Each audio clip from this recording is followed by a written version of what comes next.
लोकसभा चुनाव ही वो दौर होता है जब राजनीति के पन्ने पलटे जाते हैं और आंकड़े खंगाले जाते हैं।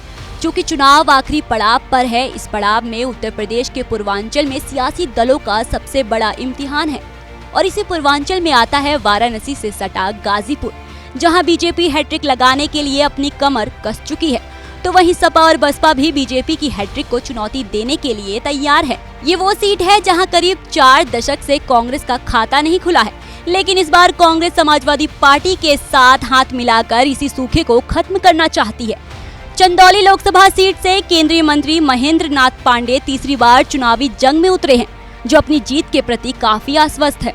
वो लगातार 2 बार से कमल के सिंबल पर चुनाव जीत रहे हैं, जिनके खिलाफ सपा ने वीरेंद्र सिंह को खड़ा किया है, जबकि बसपा ने पिछड़ी जाति से ताल्लुक रखने वाले सत्येंद्र मौर्य को मैदान में उतारकर समीकरणों को दिलचस्प बना दिया है। चंदौली सीट वाराणसी और चंदौली जिले की विधानसभा सीटों को मिलाकर बनी है। इसमें 5 विधानसभा सीटें आती हैं, जिसमें 4 पर बीजेपी का कब्जा है और 1 पर सपा का।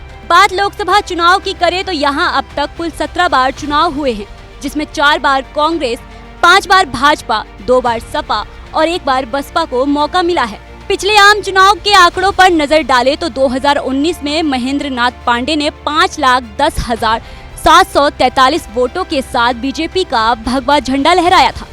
सपा के संजय सिंह चौहान 4,96,774 वोटों के साथ दूसरे पायदान पर रहे थे। चूँकि इस चुनाव में बुआ भतीजे का गठबंधन था, इसलिए सपा कैंडिडेट को बसपा के भी वोट मिले थे।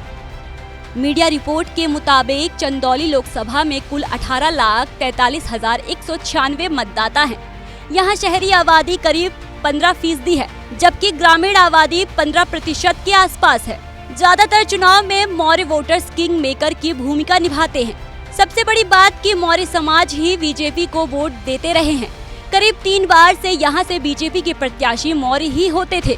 ऐसे में बसपा के सत्येंद्र मौर्य के आने से अगर मौर्य वोट बढ़ते हैं तो महेंद्र नाथ पांडे की जीत खटाई में पड़ सकती है। फिलहाल चंदौली में त्रिकोणीय मुकाबला है। 1 जून को 7वें चरण में यहाँ वोट पड़ेंगे।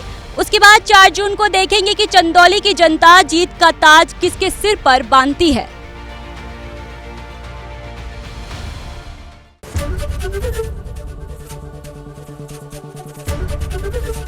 एबीपी गंगा, खबर आपकी, जुबान आपकी।